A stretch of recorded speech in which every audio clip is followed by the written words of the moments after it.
Вторая половина 2010-х была особым временем для культуры Бурятии. В 2016-м выходит большая пластинка Алихана Дзе. Наши Заректо пользуются успехом далеко за пределами республики, а в Сагате каждое лето проходит «Голос кочевников».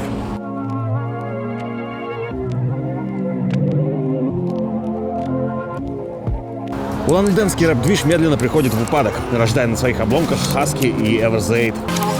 47-й квартал, 42-й маршрут. В то время как новое поколение улан-удэнцев захвачено корейской поп-сценой.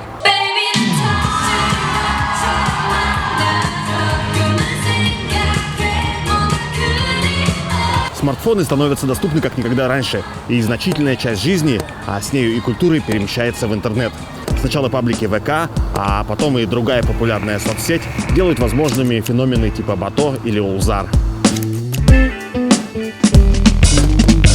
В официальной культуре тоже довольно шумно. Театр Байкал показывают по центральному ТВ. В Бурдрам после невнятных нулевых приезжает Сойжин Жамбалова, а в русском драме, который в середине 2010-х переживал едва ли не самый яркий период за всю свою историю, творит Сергей Левицкий. Максимум всего того, что было нового, интересного, важного, прорывного. Однако одни из самых значительных метаморфоз происходят в театре, который до этого мало кто воспринимал всерьез, и который в конце десятилетия стал одним из самых ярких явлений на бурятской театральной сцене. Ура, Рюнзул снимать, хватит! Всем привет, меня зовут Максим Дашнимаев, и наш сегодняшний выпуск про театр Ульгер и их постановку «Руслан и Людмила», которая стала вершиной творчества театра во втором десятилетии 21 века. Как спектакль с максимально русским названием стал главной работой бурятского театра кукол в прошлом десятилетии, и что случилось с Ульгером на рубеже 10-х и 20-х годов. Об этом в следующие несколько минут.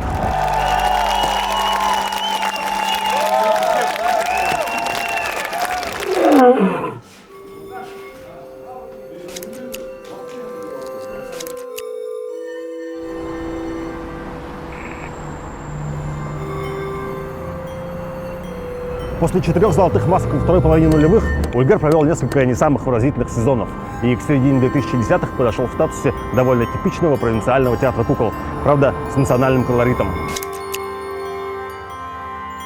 Худрук Ардени Жалсанов продолжал ставить авторские спектакли на бурятские темы. Однако им не удалось повторить успех его главной работы «Поющая стрела», которую он выпустил еще в 2006-м. Другая часть коллектива работала над коммерческими детскими спектаклями, выступая скорее в роли аниматоров, а не актеров. Да и за самим Ульгером к тому времени закрепился имидж скорее театра детских утренников, чем какой-то творческой площадки. В это время из Питерской театральной академии выпускается монгольская студия, которую после нескольких месяцев уговоров Байырмада Шидаржиева, директор театра, в самом конце 2014-го перевозит из Улан-Батора в Улан-Удэ. Спустя еще 2 года после 8-летнего перерыва в театр возвращается Жаргал Ладоев, на тот момент единственный актер-обладатель золотой маски из Бурятии, которого, впрочем, большинство жителей Бурятии знало скорее как ведущего свадеб. И в 2017-м все та же Байырма приглашает Яну Тумину, независимую режиссерку из Петербурга и одну из главных величин современного российского театра, для постановки спектакля на сцене Ульгера.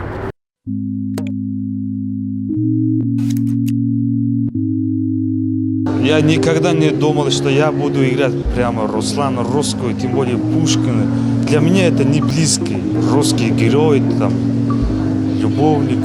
Вообще сложно выбрать материал менее подходящий для бурят-монгольской труппы, чем классическая пушкинская поэма. Дай назад, я не шучу, как раз нахалов проглотил. Однако Яна преподавала и монгольской, и бурятской студиям Ульгера, когда те учились в Питерской театральной академии, а потому хорошо знала Бурятию и бурят. В итоге получилось не просто постмодернистское осмысление Пушкина, а суперноваторская постановка, не похожая ни на что ранее выходившая в Ульгере. А бурят-монгольский вайб стал одним из краеугольных камней спектакля.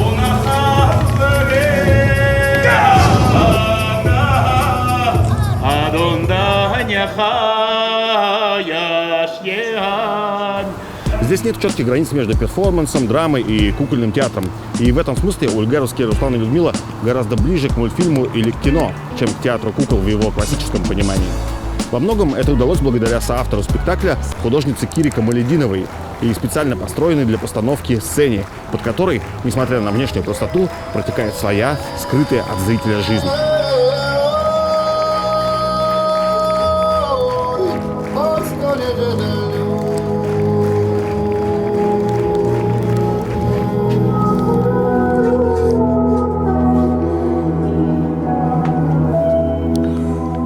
К слову, денег на постановку потребовалось около 3 миллионов. Неподъемная для Ульгера сумма. И по легенде, тогдашний министр культуры Тимур Цыбиков в свой последний день пребывания в должности лично выбил деньги на спектакль в российском Минкульте. Вот это вот, надо понимать, что мы дожимаем зрителя, потому что что, с какой стати иначе это занос? Сначала они прошли там, потом они прошли там. Как бы то ни было, буквально за 3 недели команда ставит спектакль. И в январе 2018-го играет премьеру на сцене Бурят-театра, поскольку здание самого Ульгера как раз ушло на реконструкцию. Мне довелось присутствовать там лично, и от себя могу сказать, что это было одно из самых сильных театральных впечатлений в моей жизни.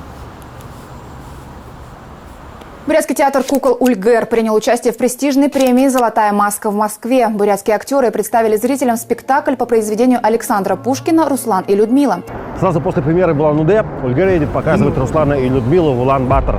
А спустя еще полгода спектакль попадает в шорт-лист главной российской театральной премии «Золотая маска» в Москве. И притом сразу в 4 номинациях. Лучший спектакль, лучший режиссер, лучший художник. И сразу 3 человека номинируются на лучшего актера.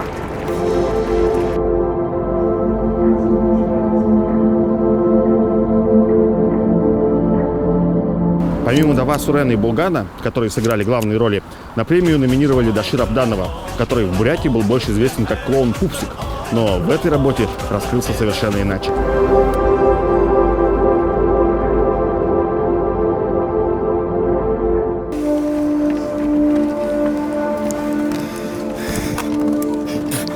Ох, Витязь, ты храним судьбою, возьми сей меч, и Бог с тобою.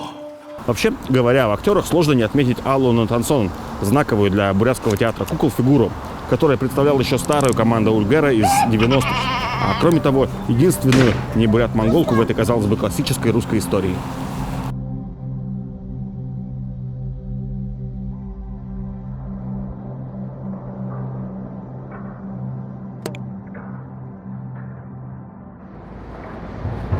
Весной 2019-го Ульгер поехал играть Руслана и Людмилу в финале «Золотой маски» в Москве. Тогда, в 2019-м, апрельская Москва была забита спешащими москвичами и улыбающимися туристами, а Ульгер был в лучшей за последние годы форме. В тот год Ульгер не одержал победы ни в одной из номинаций, но поставил одну из важнейших для бурятского театра работ. Казалось, что нет ничего невозможного, и всех нас ждет большое и светлое будущее, а следующие годы будут удивительнее и прекраснее предыдущих.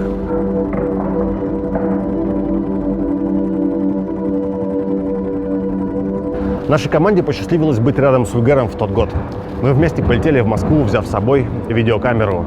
И, конечно, тогда мы не знали, что спустя год, в 2020-м, начнется ковид. В 2021-м большинство монгольских актеров вернутся в Монголию, Жаргал и Оксана переедут в Штаты, а события 2022 года полностью переформатируют весь ландшафт официальной культуры Бурятии. Руслан и Людмила, да и Ульгер уже никогда не будут такими, как тогда, но будут другими. Сейчас, спустя несколько лет после этой постановки, люди и вещи, казавшиеся тогда обыденными, ушли, оставив за собой темное пространство. Но в темноте зреют семена, которые взойдут, когда зима закончится.